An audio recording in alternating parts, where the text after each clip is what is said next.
Hello and welcome to episode 19 of the Lorefield podcast, a Starfield lore and news podcast. I'm your co-host Mitch, alongside our wonderful other co-host Lexi. Hello. It's always exciting when we get to say this at the beginning of an episode. We have a new Starfield video to analyze, but not from the Game Awards like a lot of us thought. Bethesda faked everyone out, was a no-show at the Game Awards, and then dropped a nifty little 6-minute video with Will Shen that we'll be breaking down with you shortly. First, let's set the scene a little for episode 19. Lexi, it's the holiday season. Maybe there's a little snow outside. Neighbors have their glowy little decorations up. Been playing any games during the end of the year season? Are you doing anything exciting to celebrate? I 100%ed Lego Star Wars The Skywalker Saga.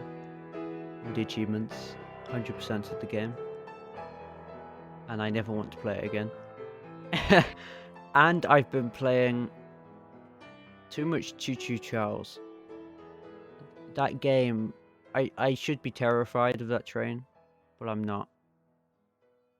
I have a grand old time in that game.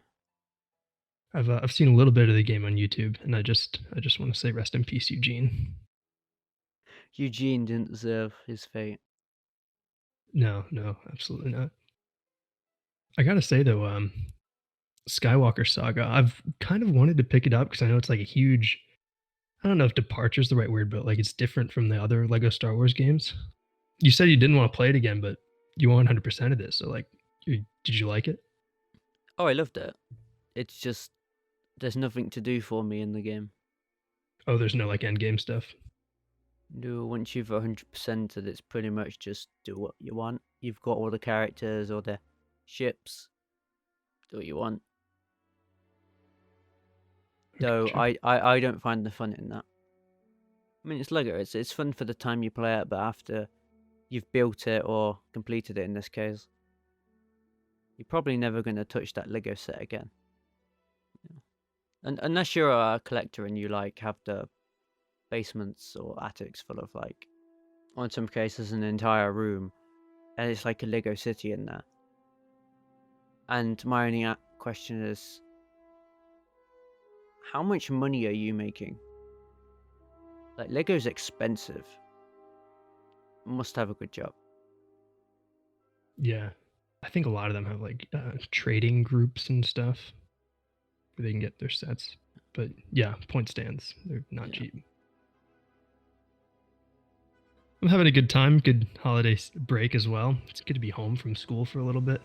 I have a little bit of a story. So I live about 1,000 miles from where I go to school. So when I got home, I unpacked all my things and realized that I forgot my 3.5 millimeter Xbox microphone. So I needed to order a new one. I just ordered like a cheap one. It's like $10. And it arrived yesterday. And when I tried to plug it into my headphones, I realized it had this big rubber and plastic guard on it, and it was never going to fit in there. It was impossible. Just geometrically, it wouldn't go. So I was all mad because I spent money on this thing and I couldn't talk to my friends. But I got a knife. I got a knife. I chipped away at the rubber and plastic around the base of the headphone jack, and it looks like a dog found it, but it works. It fits in now, and I've been able to talk to my friends. So, American ingenuity. Well, that's one way to do it. Yeah. So there's a little bit of news about Starfield, 2 main bits of information, and we don't really have like a body plan for this episode, so I think it's probably going to be a shorter one. We're recording this on December 23rd, so I'm sure we want to get back with our families and everything. We'll cover the piece of news that warrants less discussion first. And on December 23rd, so just a couple of hours ago, game reviewer and industry expert Okami Games, who previously reported on Arcane Studios' upcoming game Redfall releasing in March of 2023, is now saying that the game has been internally pushed back to June of next year, 2023. And of course, this is a different studio from Bethesda Game Studios, but remember that Starfield and Redfall were both delayed in the same announcement. So when we're desperate for little crumbs of information on Starfield's release date like we are now, Redfall and Arcane Studios is actually one of the best places we can look. So with all that said, now we have to speculate. What does Redfall's supposed release date delay internally mean for Starfield? What do you think, Lexi? It means Starfield could come out sooner. than Redfall. What? No way. Because I think the genuine like consensus was Redfall was always going to come out first. But now, unless Starfield internally has been pushed back to November, which at the moment there's no signs of that, thankfully. We'll hopefully we'll see Starfield a bit earlier, and we'll see Redfall. But I will be playing both. I probably shouldn't say that on this channel. I will play lots of Starfield and only Starfield. No, Redfall looks awesome. I'm excited for a truly open world arcane game. That's super exciting. But yeah, because Redfall's original release date was, I want to say like August or September of this year. It was summer. Summer. Okay, so even earlier. And Starfield's, of course, was 11/11. It was just kind of assumed when they both got pushed back to the first half of 2023 that Redfall would be, March and Starfield would be June. But now we have Okami Games, who is, as far as I know, reputable and relatively trustworthy, saying that Redfall is in June. That means either Starfield is pushed into the second half of 2023, which I don't think is very likely, or as you say, maybe Starfield is taking that like March-ish, April release date. Yeah. If you ask me, Redfall should release on Halloween. It's going to be kind of like a thriller, spooky kind of experience, I guess. I mean, it's vampires, right? Some people think vampires are really cool. Other people, like me, find them terrifying. The whole biting of the neck, ugh, no. So, I don't know. I wish games like that would release on Halloween. They'd be perfect Halloween releases. But I guess it's not a money-making holiday season, and it's kind of close to Black Friday and all that. Choo Choo Charlie should have released on Halloween. Yeah. I'm kind of glad it launched when it did. Yeah, you're right. There is that. So there's the holiday rush, Black Friday and stuff. And then I think there are some games that do pretty well that come out in the summer. But October, late October, is kind of like a dead time because you're not going to be the hot stuff when the holiday shopping comes around. And yeah, I don't know. It is a shame because Redfall seems like the perfect Halloween game. But maybe you can just wishlist it and get it around then. So there we go. Redfall in June. Starfield still a question mark, but I think this bears well for an earlier Starfield release than we perhaps originally thought. The other news we have is a little bit juicier. On December 15th, Bethesda uploaded Constellation Questions, talking Starfield quests.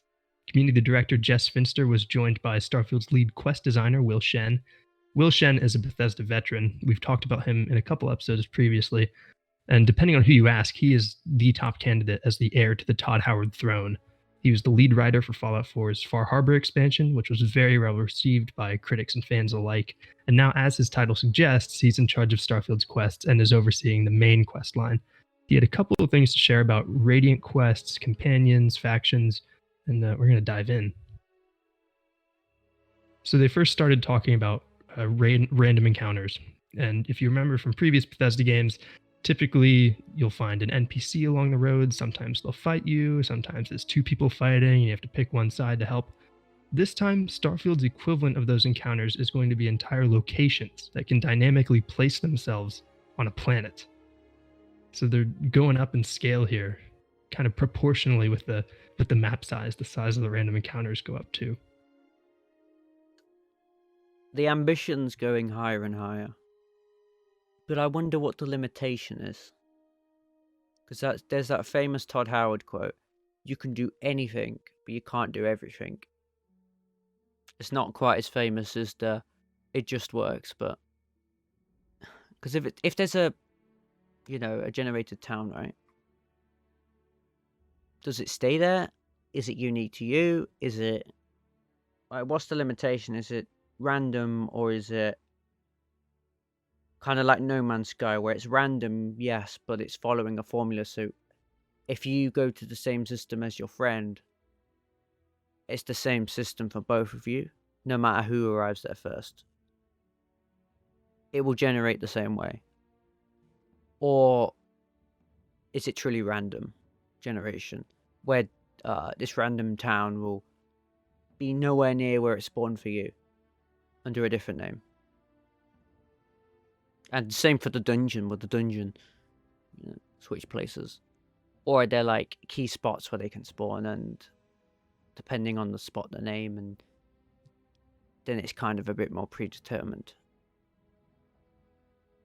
You mentioned the limitations, and there were two that came to my mind. One was that they're going to design a town and it's going to pop up on a planet.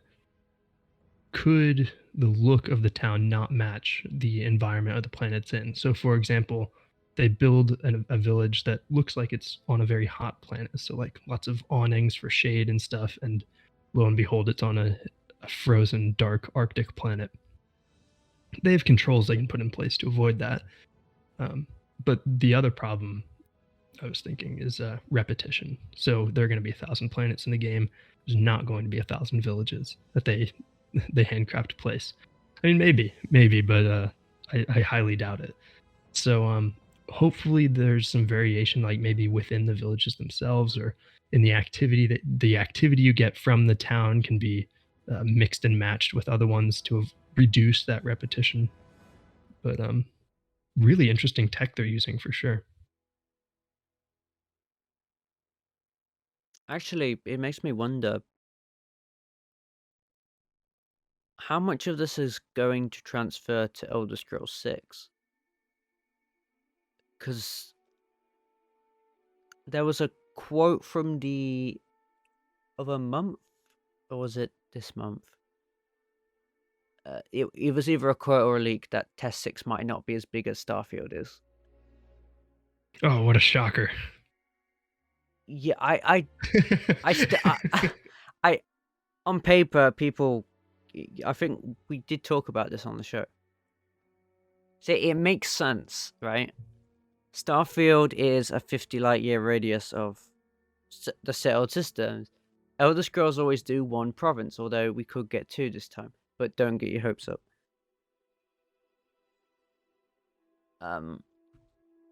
All they will do is give us a really big map. And again, don't expect like Daggerfall size. I think that's too big.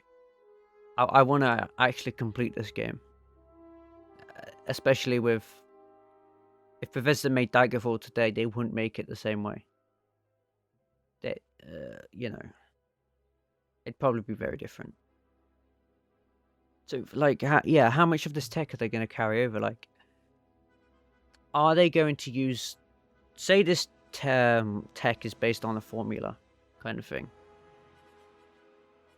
This can only be placed on this axis of flooring. If not, place somewhere else. Like, it can dynamically place buildings based on a set of instructions, or if there's no room for it, it won't spawn it. And I don't know. Well, Elder Scrolls, like, I don't know. That if that, say that tech passes on, would that mean that town, it can dynamically change? As in, I don't know. For tests, it would be a bit different. So, I guess the village gets attacked or something, and then just a building's gone missing, or like it's been replaced with a ruin, and some of the town folk are a bit upset. I don't know. That's how I'm viewing. Like, it's interesting technology, and we don't fully understand it, but come launch, people will dissect the way it works. Yeah, and to your point on this carrying over to Test 6, Will Shen did say they're really only scratching the surface of what this tech can do, almost to imply like they're going to go deeper with it in the future. Fallout fans are gonna be eating good with Fallout 5. Yeah, in their retirement homes. Yeah. So we get these sort of dynamically spawning villages, and these are really what these are. Is it's like radiant quests, but they're radiant locations. They've been drifting away from the radiant terminology, but it's really what this is. And we can have two locations spawning in tandem. Shen didn't say this explicitly, but I was thinking perhaps you can find one of these villages, and they say, "Oh, one of our people got kidnapped." We think they're in the hideout to the west of here. So then the game will find a place to the west, and then they put a bunch of Crimson Fleet pirates there. That's one way they could do it, and I'm sure they will. You just gave me a thought that that SpongeBob meme where Patrick thinks west is west, and the Oh game yeah. tells you to go, and the game tells you to go east, and then you go west, or it tells you to go west, so you go east, but it meant west. I don't know. That'd be funny, because you'd get so mad when it's not there, and you're like, oh, maybe it's a few clicks to the north or something. Nope. Oh, I've gone the completely wrong direction.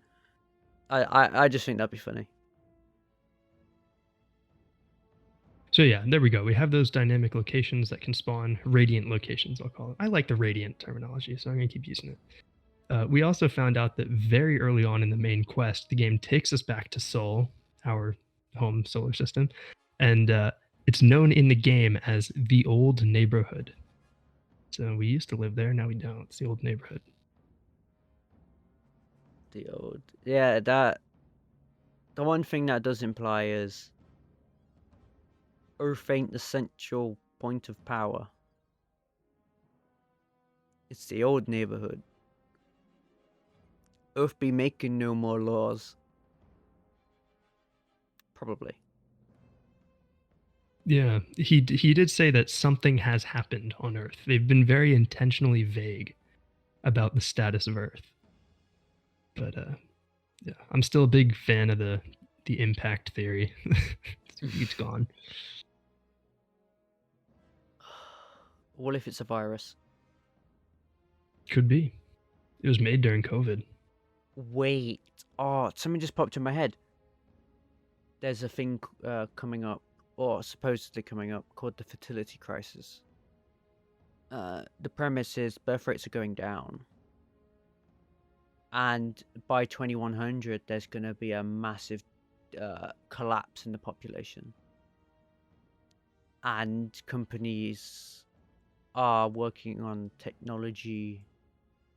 I don't know if this was made up or not, but they're building technology so people can have kids without the problems of parenting. So this pod would, from conception, you could alter the genetics of that child, and it would have no problems, and you wouldn't have to deal with raising a child, and you could remove quote unquote problems. And I think Neil deGrasse Tyson said the moment you do that is you remove what's special about humanity, because we're all different. But if you're going to make humans perfect, it's, or quote unquote perfect, no deformities or anything, it just it scratches the wrong bone, I guess. Yeah, sure. I agree with Tyson all the way on that one. But so you're thinking maybe it's like a self-inflicted soft genocide. Maybe the fertility crisis happened and the plan didn't go as well, and the population went down and down. So I don't know. But then you'd have to explain why they would just go to space, and that would solve it. Unless it wouldn't. I don't know. Because they were looking towards the future, and this is stuff that's been talked about by Elon Musk. And I can't remember the context. It was a short for Neil deGrasse Tyson on YouTube. So that's just what I remember. I mean, I think we're in agreement that there's no way they can put Earth in this game. as like a fully explorable planet like the other 999. That just Oh, isn't definitely an not. option. Yeah, with see what a lot of people forget is Earth is big, and there's a lot of buildings. There's a lot of landmarks. You can't expect Bethesda to have mapped the whole of Earth with all the buildings, and you can land anywhere like in the other planets. That's just, it's impossible. You got games like Flight Simulator, right? For accurate detail, that's just a streaming thing via Bing Maps, I think. And that game is just focused on the flight, so there's no other things to worry about as a game developer. Bethesda are making a space game. Then I'm sorry, but they're never going to be able to do a one-to-one Earth. So I don't know how they're gonna. If we could land on it, I don't know how that's gonna work. That's exactly why I'm uh, so strongly believing in the meteor just it's completely gone idea, because okay, they can put it in the game, but then they have to come up with some way for to not allow you to land there. That doesn't make any sense. Unless there's only one zone you can ever visit. So let's say with Neon, if the planet Neon's on, like Emil described it, it's a nondescript aquatic world. If Neon's the only platform, I think you're only going to be able to land on Neon. And if there is land, it could be taken, maybe. I don't know. It depends how big the land is, I guess. But if it doesn't have land at all, then there's no way you're landing your ship on water to build your own Neon, I guess. You'd have to land on Neon, and that would be it. So unless it's kind of like that idea, there's only one section of Earth you can physically visit. And it's only a small area. I don't know. To do Earth like the other planets, it's just, there's too much history here. You gotta think about, is it even possible? I would say what has happened to Earth is probably near the top of my list of questions about the game still remaining. But we live in Sol, and there's a lot of other planets too. So we've got moons of Venus, or moons of Jupiter. Jupiter are the ones that are solid you can land on and stuff. Maybe Venus has some too. I don't know. But the game will take us to Cydonia in Mars. So it was confirmed by Will Shen that Cydonia is a full-fledged city in the game and that it is on Mars. So most people had sort of inferred that, but now we know, yes, Cydonia is the fourth city that we've heard about. The city is mostly underground, and this is really cool because a real Martian colony would need to be subterranean because the Martian atmosphere doesn't provide much protection from solar radiation. So Bethesda's done their research there. Very good job. And yeah, Cydonia is underground, and it is the fourth city. No Martians. We didn't find Martians done. No, not yet. So yeah, Cydonia looks really cool. It's this big. Here's my episodal Star Wars reference. It reminds me of Utapau from Revenge of the Sith.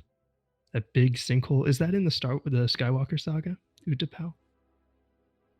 Utapau. Which It's one's that? it's a city that's basically just a giant pit, and the city is like lines the walls. I don't remember.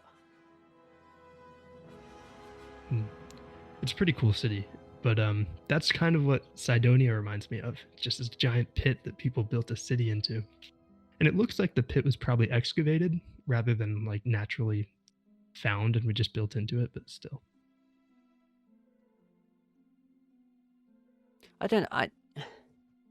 It's kind of interesting to me because that staircase, you'd always have to like. I'm gonna be that player that just jumps down the hole. I didn't. Why didn't it even cross my mind that we'll be able to do that?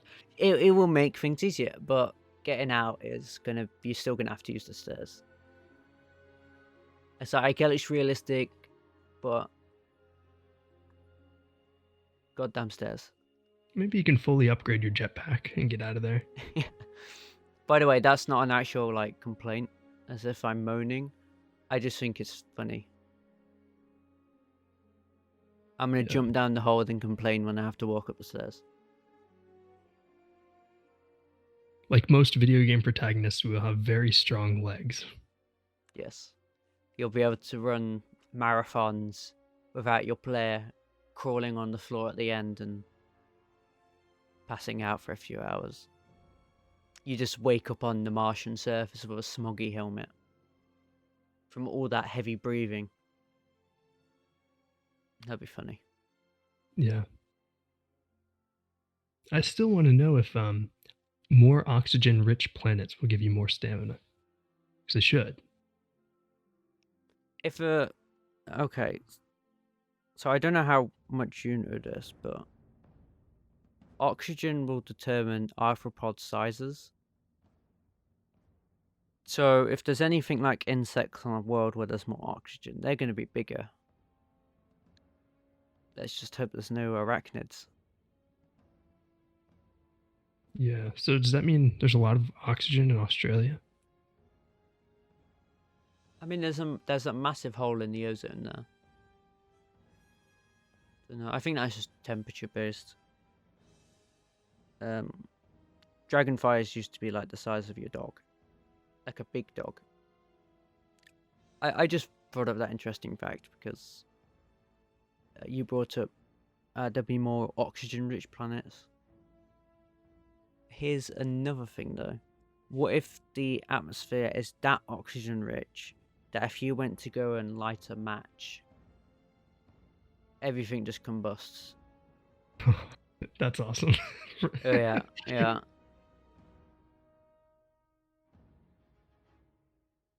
Will fire spread? Yeah, that's a great question. You had the oil slicks in Skyrim, or whatever the heck that was.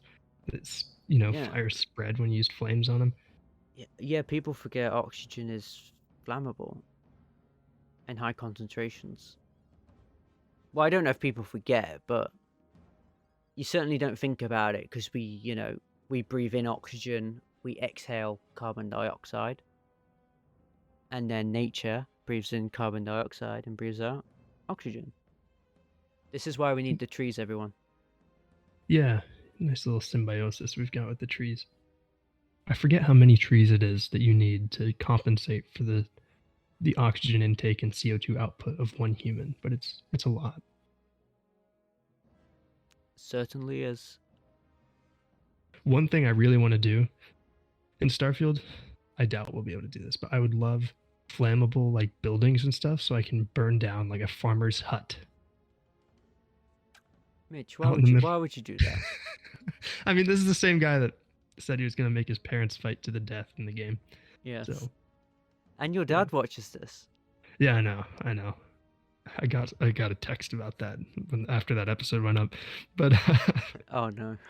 no, that's what's so fun about Bethesda games. You can be a horrific person if you want. Like during the Fallout 4 demo, the player was talking to Codsworth, and Todd Howard's like, "You can help him if you want. You can walk away if you want. You can shoot him in the face." I think it's awesome. Yeah, that I think they also talked about you're going to be judged a lot more for your actions. Unlike Fallout 4, where you could. It depends. There's like certain points of no return, and certain companions will hate you. But it's not like as if they're actually reacting. It's like a script. Mm. Well, that's just how I see it anyway. We don't have much planned for this episode, so I think this might be a great time to have a little discussion about like morality in Starfield, because there seems to be a lot going on there between companions will dislike or like certain things you do, factions the same thing, you're presented with more choices. Morality is always something that's like you can get good rewards from doing a bad thing. You know what I mean? So I don't really know where I'm going with this, but there just seems to be a lot of emphasis on morality in Starfield. Yeah, like in Fallout 4, you could be as sarcastic as you want, or you could be as evil as you want, and companions would still follow you and like. Well, I mean, your relationship with them would be low if they don't like it, but they won't walk off until a certain event in the game triggers. Well, eventually the companion will leave you and then tell you you need to be a bit more good. But they'll come back with you. It's just, it doesn't feel immersive, I guess. They are reacting to your choice, but they don't remember, because 2 hours later when they're back traveling with you, they like you again. It's like nothing happened. So I don't know, in Starfield the companion could go, when you did this, I have this strong distrust with you now, and that will follow through my gameplay because I did something they absolutely despise, and they remember that. So later on, they'll judge me for that, and then I'll feel like, holy shit, this is immersive, or more immersive than how it was in Fallout 4.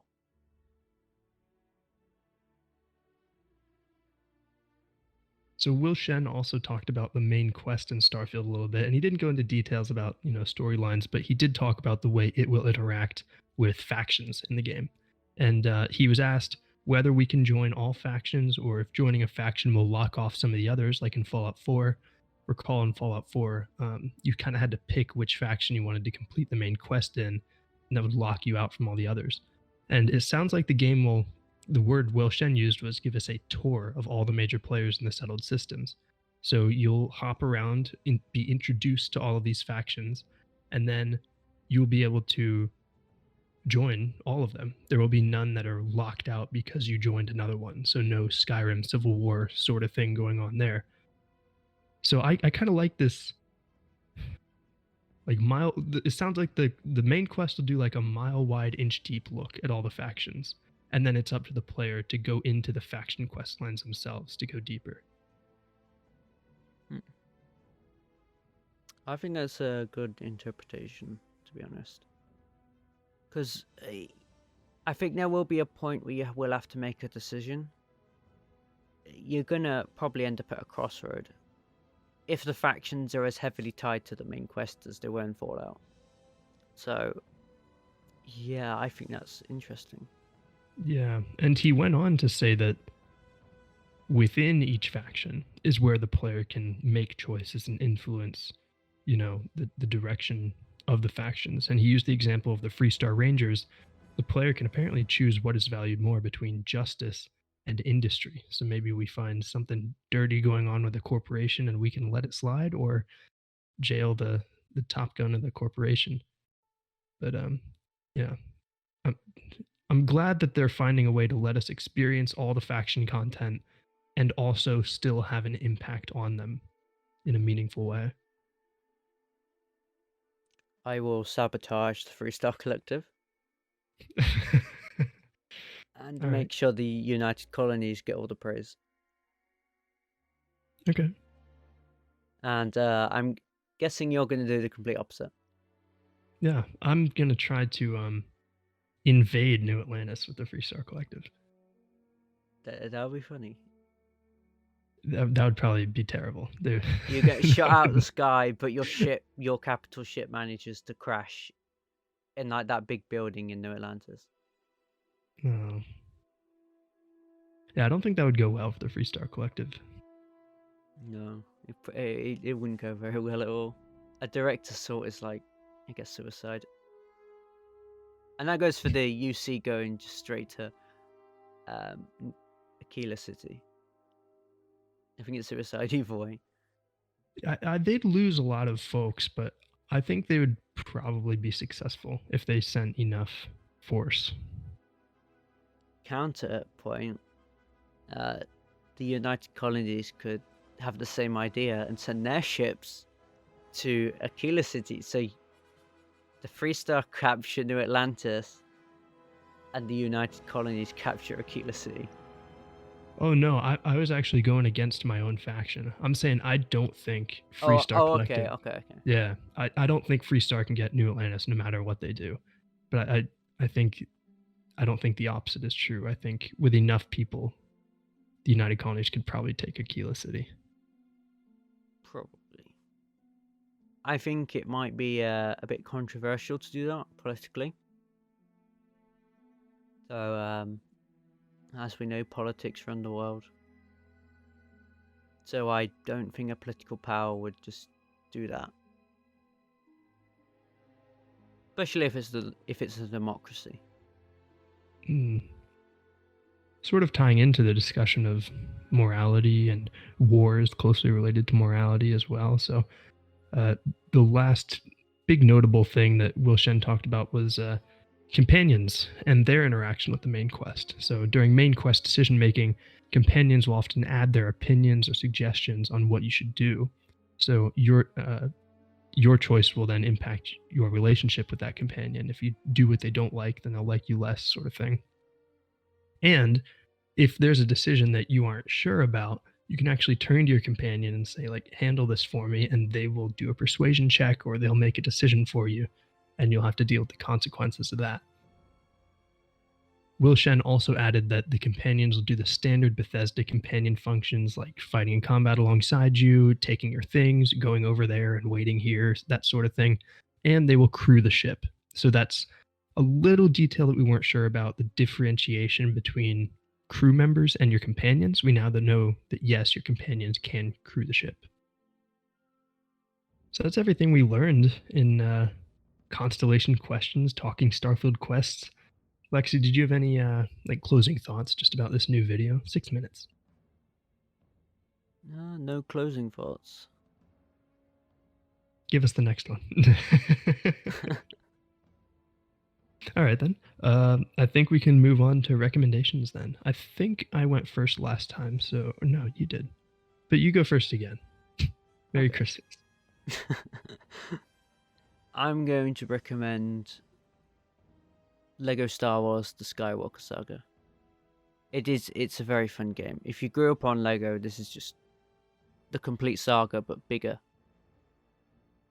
And if you don't like the voice acting, which all modern Lego games have, there's a mumble mode in the extras that is unlocked by default, and that will make them all Lego mumblers again in place of the voice acting. Get that bit of nostalgia. It's a really fun game. If you love Lego, you'll love this game. Oh, that shouldn't be too much of a surprise. And you get to play all 9 Star Wars films. Or if you don't like the sequels, just play episode 1, 2, or 6. You can't go wrong with the game. It's very fun. I 100%ed it, I said earlier. Yeah. Definitely recommend the Skywalker Saga. Nice. I did not know about the mumble mode. That's huge. That's a game changer. Yeah. So it's in the extras unlocked by default, you said? Yeah. Okay. Or the extras are normally like you have to do a certain thing, like, Yeah. and then you unlock Most of them are, but there are stuff like that. Okay. That's awesome. Great pick. I'm glad they didn't just copy paste the what is it? The complete saga over into this one. They like redid them, made them more modernized and stuff. So, oh yeah, like in the complete saga, the levels are so short. But that was made for the Xbox 360, and that it's over 15 years old. Wow. Yeah. Yeah, great pick. I'm a huge Star Wars fan, as you know, so yeah, I'm a big fan of that. I'm going to recommend 2 things, taking a page out of the Red Wolf playbook. By the way, Red Wolf, you are welcome on the show anytime. Just, I know you're a busy guy, but just reach out to us if you want to come back on. We'll be happy to have you. My first recommendation is going to be Microsoft Flight Simulator. It's one we talked about during our Earth discussions a little while ago. I thought I'd recommended it before, but I'm looking on my sheet here, and I apparently have not. And it is, you really just need to play it for just to admire the technological achievement that it is, because the detail with which you can explore the entirety of planet Earth is just mind boggling. And you can do it with real time weather for wherever you are, real time air traffic for wherever you are, plus like MMO style multiplayer. You can see all other players. It's just it's unbelievable what they did, what Microsoft Studios did, and it is like 120 gigabytes. But even if you just mess around for a couple hours, fly over your house, it's incredible. That is a very good pick. I actually couldn't find my house. I kept flying over it. I couldn't find it. I tried to simulate a crash landing, and I went through like a couple hundred trees. Wasn't what I was expecting, but As good as the Earth model is, sometimes it does mess up like where certain buildings are, what they're shaped like. Actually, with that game, I heard if you set your flight date for September 11th, 2001, and go to New York, I believe you get banned. No way. Yeah. Really? That's what I heard, and I could be remembering what was said wrong. That's what I heard. Because That's wild. it makes sense. Yeah, sure. Because there's only one reason you'd go to that date. Yeah, that's not what the game's meant for. No.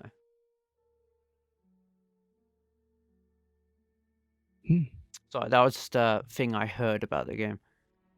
Yeah. Play Microsoft Flight Simulator, but just be sure not to do that. Definitely don't do that. I just thought that was an interesting fact to say.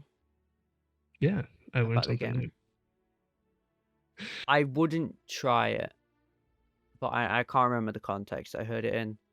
It was a video, I guess, talking about waste. Must have been talking about bans or something, things you can get banned for. But that's kind of strange. People would want to do that anyway. But yeah, just an interesting fact, I guess, about the game. Yeah. I do have a second pick, and that is going to be a game that came out on Game Pass December 13th, and it was a smash hit that came out of nowhere. High on Life. This was the most played third party Game Pass game ever. It's absolutely crushing it on Xbox. It's a first person shooter, single player, created by Justin Roiland, who was the writer and kind of mastermind behind Rick and Morty. I have not seen Rick and Morty, so this is my first interaction with any of Justin Roiland's work. The shooting feels good. I have to say, there's some parts that really get me laughing. The guns have faces and they talk to you. So when you like ADS, there's two eyeballs staring at you on your gun. Um, Basically, the premise is that aliens come to Earth because they found out they can get high off of eating humans. So you have to save the human race. It's silly, it's goofy, but it's really funny and it's a decent shooter. So yeah, High on Life. Good pick. Thanks. I think with that, then we've reached the end of episode 19. It's a short one, but give people a little break for the holidays. Holy Christmas Eve tomorrow! I forgot. Yeah. So I was looking at the clock. So I get to open my presents at midnight. Gotta sound like a kid when I say that. Oh, cool. I just open mine at midnight. Some would say that would kill the fun. Why would I wait 8 hours just to open? It's technically the 25th. You can't stop me, Mom. I love the holidays. Love Christmas. I keep getting called Scrooge. What? You seem super excited about it. I'm always excited for the gifts and spending time with family. But it's, I don't know. I think Christmas has lost some of its magic, I guess. It's all about money. I think that realization sort of came when I had to buy the gifts, and I realized, wait a minute, this is just Yeah. everyone giving their money to big companies. Yeah. It's a really expensive time for the. It's even a big thing for Coca-Cola. They have that ad that they've been playing for like the past 20, 30, 40 years with like the Christmas vans. Not vans, trucks, you'd call them. But do you have that ad in America? Well, I Um, guess commercial in the US. Vans and trucks are two different things in America. I mean truck like trailer. Oh, like a lorry? Yeah, lorry, yeah. That's just a weird word. I've always found that weird. We call Just, them tractor trailers. That's not much better. oh god. That's I don't know, I just assumed you call them trucks. Because you call people truckers, right? Yeah, I guess it depends on your state. yeah. There's a little bit of regional stuff to it. Yeah, they play that Coca-Cola ad. I don't know if you've seen it. No, the only one I can think of is with the polar bear. No, they've had one that they've been playing for like decades. Obviously remastered or remade. I don't know what they do because the footage is really good now. With the lights? What the hell is this? Wait, what are you watching? I'm watching the Coca-Cola Christmas truck commercial. What is driving through a town or something? Yeah, through like snowy mountains. It drives through a village and there's like a boy that runs behind it or something. Oh, there's Santa running through a parking lot. What? I don't know if you're watching the right one. I think there are a few. Oh, here we go. Now Santa's moving on the back of the truck. Holidays are coming. This is great content. It's fine. I can't hear anything.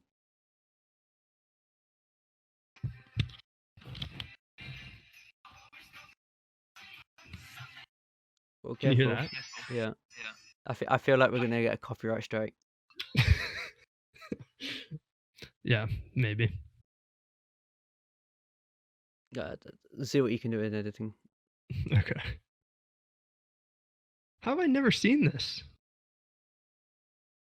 Yeah, you must play it in the US, right? Or I'm you must sure. have an equivalent.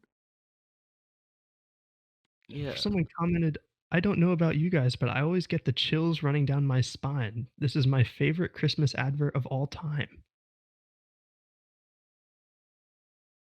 I've never seen this. Coca-Cola, one of the leading causes of tooth rot. Hmm. Thank you for giving me that little bit of TV history. You're welcome. 19 episodes. Wow.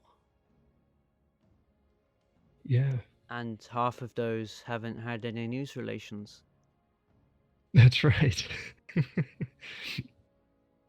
We will become a proper lore show when they grace us with the sweet, juicy lore in full,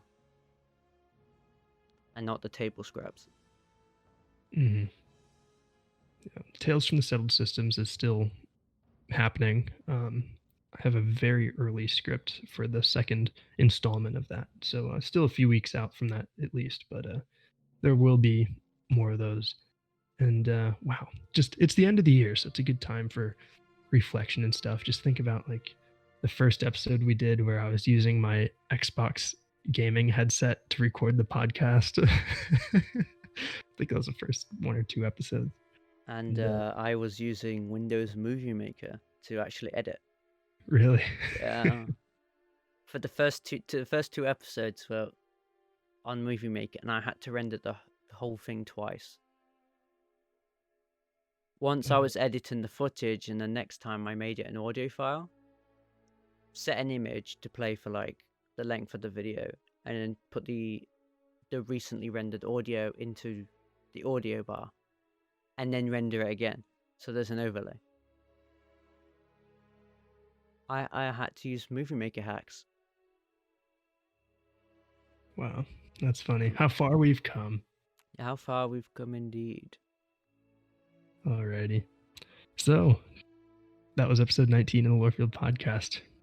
You can find us on Twitter at LoreFieldNet, where we share news, analysis, and finds relating to the game. You can also join us at the Lore subreddit, r/Lorefield. We're always looking for new members, and that'll be a great place to discuss lore as we get closer to release.